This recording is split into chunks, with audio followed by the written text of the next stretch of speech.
कक्षा 12 के प्रिय विद्यार्थियों, हिंदी ऑनलाइन कक्षा में आपका स्वागत है। हिंदी में आज हम शब्द शक्ति के बारे में पढ़ेंगे। शब्द शक्ति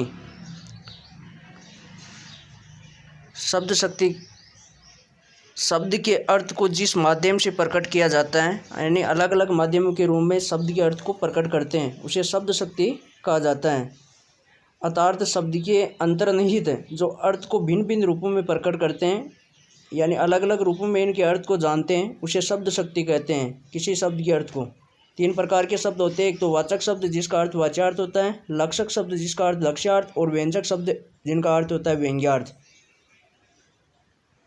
वाचक शब्द यानी जिनका अर्थ वाच्यार्थ, वक्ता द्वारा बोले गए वाक्य का सीधा अर्थ ग्रहण किया जाता है, उसे वाच्यार्थ कहते हैं। और सीधा अर्थ, जैसे राजस्थान की राजधानी जयपुर है, बिल्ली जा रही है, इन उदाहरणों में सीधा अर्थ प्रकट हो रहा है।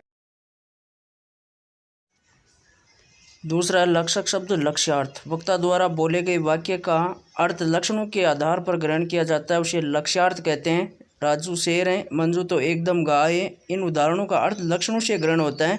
राजू में शेर के समान लक्षण है और मंजू तो एकदम गाय है, यानी गाय के समान इनमें लक्षण है, इसी कारण इनको लक्षक शब्द कहा जाता है। लक्षणों के आधार पर अर्थ ग्रहण हो रहा है। अब आएगा तीसरा प्रकार शब्दों का, जो है व्यंजक शब्द, जिनका अर्थ होता है व्यंग्यार्थ। व्यंग्यार्थ अर्थ निकलता है वाच्यार्थ व लक्ष्यार्थ। वाच्यार्थ व लक्ष्यार्थ को छोड़कर अन्य व्यंग्य अर्थ ग्रहण किया जाए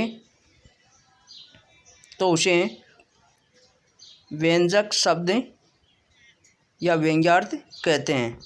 जैसे शाम हो गई, 10 बज गए, इन उदाहरणों में व्यंग्य अर्थ निकलता है, क्योंकि शाम हो गई इनके अलग अलग अर्थ निकलेगा। घर जाने का समय हो गया, बत्ती करने का समय हो गया, पूजा करने का समय हो गया, खाना खाने का समय हो गया, अलग अलग व्यंग्यार्थ निकलेंगे।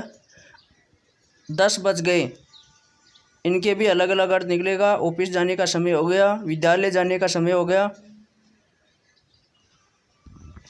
घंटी लगने का समय हो गया। इस प्रकार से इन उदाहरणों में अलग अलग व्यंग्य अर्थ निकल रहे हैं। तो ये शब्द के 3 प्रकार थे। पहला था व्यंजक शब्द, दूसरा था लक्षक शब्द और तीसरा है व्यंजक शब्द।